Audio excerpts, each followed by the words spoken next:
ko'p tadbirkorlik uchun ustoz deb bilinadigan Hasan aka Mamasaidov. Assalomu alaykum. Assalomu alaykum Hasan aka. Bekzod aka, yaxshimisizlar? Xursand bo'ldim. S возвращением dedi. Rahmat. Hasan aka, biz ko'p gaplashdik siz bilan. Undan oldin ham bir nechta uchrashuv bo'lgan. Yaqin odamsiz bizga. Shuning uchun savollarni almashtiramiz. Nima desa bo'ladi? Suhbat davomida g'alati savollar berishimiz mumkin, hayron bo'lmang. Live-da. Hasan aka, bo'lmasam, menimcha sizni ko'p odamlar taniydi, lekin shu birinchi biznes, ya'ni biznesga qanaqa kirganingizni aytib bera olasizmi?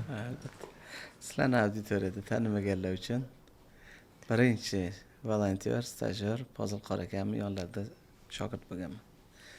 Xuddi shunaqa operator, ularni zavq olish uchun intervyularni o'zim uchun olaman desam, qarasam odamlar menga ham kasetani kopiya qilib ber dedilar.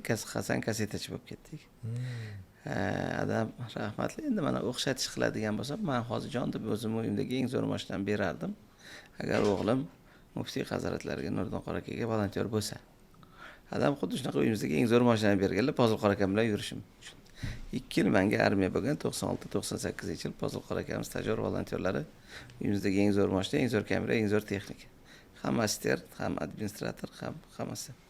Bu yaxshi maktab bo'lgan, networking bobda va hozirgi bugungi kundagi bizani xarizma, gapirish manieramiz bu o'sha ustozimiz yo'nalishi. Albatta biznes sifatida kaseta kitoblar sotardik. O'sha boyagi udовольствияni kompensatsiya qilish uchun masjid eshigini oldida sotadiganlar qatorida lavkamiz bordi. 97-yil Adam rahmatli oilaviy biznes boshlaymiz dedilar. Uyda podvaldan rizograf boshladik. Shu bilan ofis market kirib ketdi.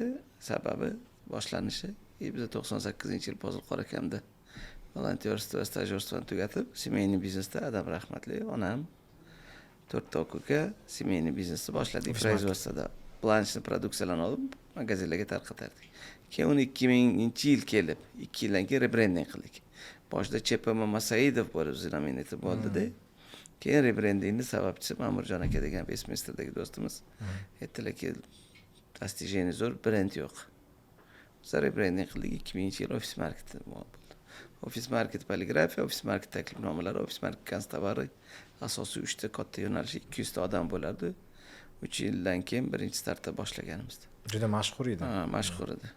2007-yilda o'sha keyingi biznesimiz Dekiz, sizlarga o'xshab ayolim bilan семейный biznes birinchi ota-ona aka-ukalar bilan bo'lganimizda 2007-yil Dekiz korxonasiga asos soldik va 2017-yil Husin akam bilan Infactorga asos soldik.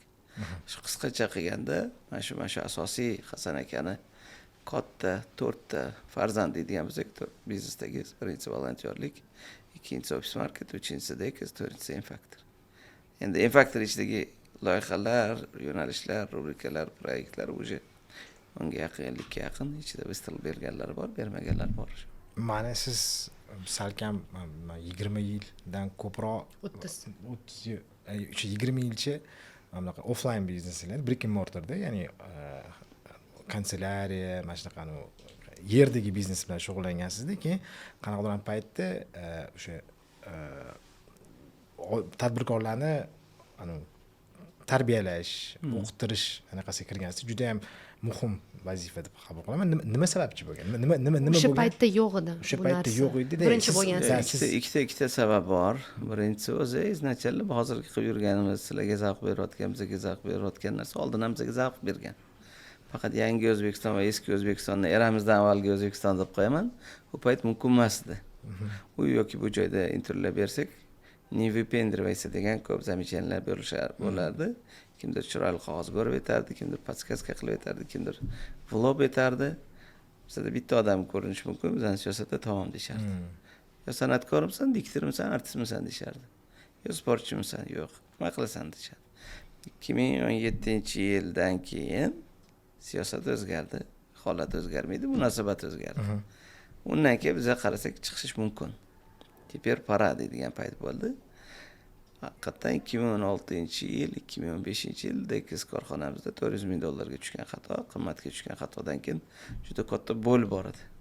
Husan akam bilan qachongacha shu biznes kaltaklarini yeymiz. Shunda hamda hozir sizni bir soat konsultatsiyangizni ko'chaga chaqirsa qimmat. man ko'rsatuv qilsam arzon. Siz bilan networking aylanadi. Siz bilan kerakli savolga javob topaman, do'st bo'laman, ko'ka bo'laman degan полезный приятный точкасini ko'rdik. Keling dedik Zafar aka, Murod aka, o'zimiz uchun emas, shu kamerani haq hurmati o'zimizga ham qadrli, auditoriyaga ham qadrli bo'lgan savollarni ochamiz degan gipotezani Husan akam bilan mana siz 2 kishi o'tirgandik. Sen beliga tepasan, men oyog'iga o'raman. Sen хороший полицейский, men плохой полицейский formulasini topamiz dedikda, shunda sal azar bo'ladi. O'shanda bozor yo'q bo'lganda, sizlar birinchi bo'lib kirayotganingizda qiyin bo'lganmi? Odamlar baribir o'rgatish kerak. Поведенческий degan narsa ham bor. Boshqatdan bozor boshqatdan yaratgansizda, noldan. Shunaqa. Juda har doim законодатель mont trenddagi insonlar boshda o'sha birinchi noshani o'ziga oladi, ledakol. Qiyin edi, qaysi ma'noda? Televideniya ham uni tushunmadi. Boshda MVPsini Lazzatxon va Hikmat Abdurahmonov bilan coworking ochilganda u yoqda syomka qildik. 15 ta kanalga namuna sifatida berdik, hech qaysi telekanallar uni qabul qilmadi. Uni biz emas, prodyuser sifatida Abror Baxtiyorich Comedy.uz loyihasini prodyuseri, avtori ukamiz aytdik, Hasan aka, men tirikchiligim televideniyalar kontent sotib oladi, pulli o'tdan kontent olaman, sizlarga pul bermayman, rozi bo'lsangizda olaver dedik. Mana hozir sizlar ham kelgansizlar, syomkaga xarajatinglar bor, montajga xarajatinglar bor, biz aytdik, okey dedik. Biz o'zimiz zavq olgan ishimizni qilsak bo'ldi. 2 ta zapis qildi. Men endi o'sha paytdan bitta content production narsasiga qanchadir pul ketardi. $500, $1000 ketardi. Hech kim olmadi.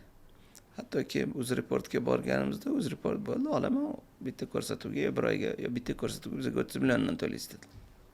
Nega chunki sizning brending ketadi dedilar. Biz aytdik, "Yo'q, agar sizga kerak bo'lsa tekinga oling. Monetizatsiya qilsangiz mayli gonorar bering. Yo sizni ko'rsatuvingiz menda chiqish uchun yo 20 million yo 30 milliondan to'laysiz" deyishdi. Uzr bizga to'g'ri kelmas ekanmiz deganim esimda. Mana shunaqa rejectionlar, atkazlar bo'ldi. Keyin Dinara degan singlimiz sabab bo'ldi.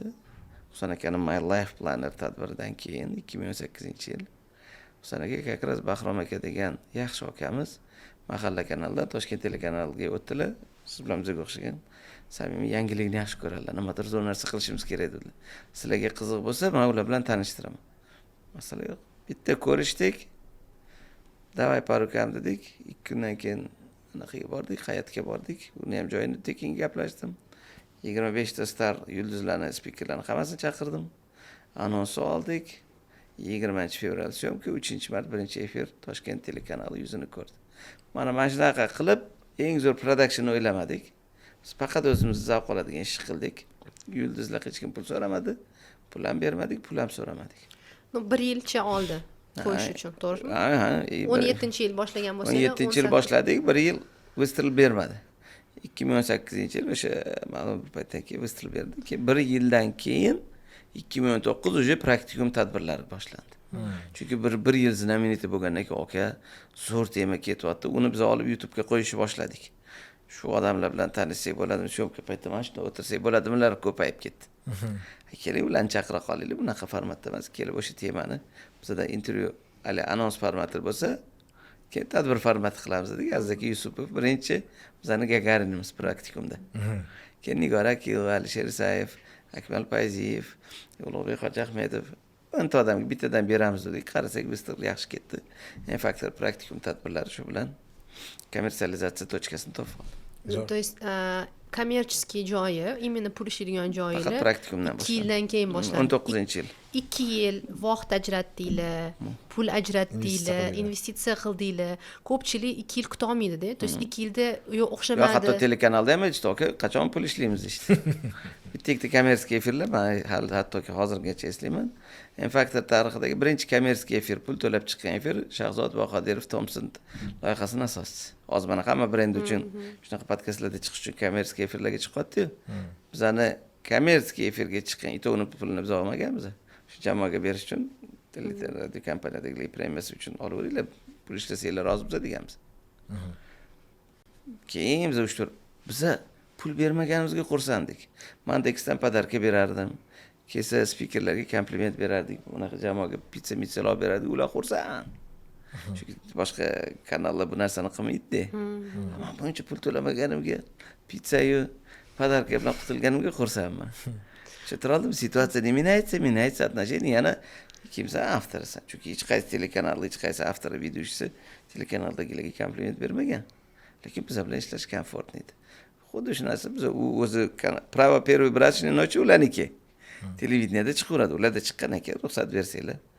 Sizlarda kontent ko'p, biz o'zimizda M-Factor kanalida yuklab boramiz deydi.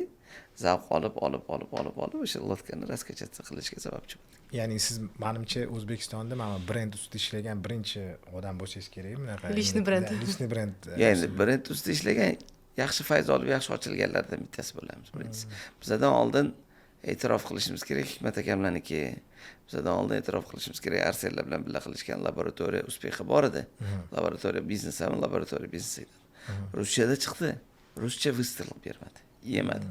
Biz o'zimizcha M-Factorda ham o'sha gipotezalarni sinadikda. Ruscha kontent qildik, o'zbekcha qildik, inglizcha qildik, ruscha bilan inglizcha yemadi.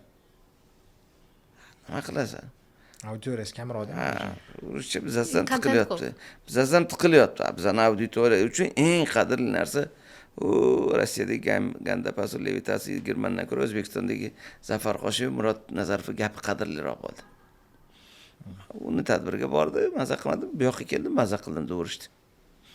Demak, если вам не кажется, это не кажется.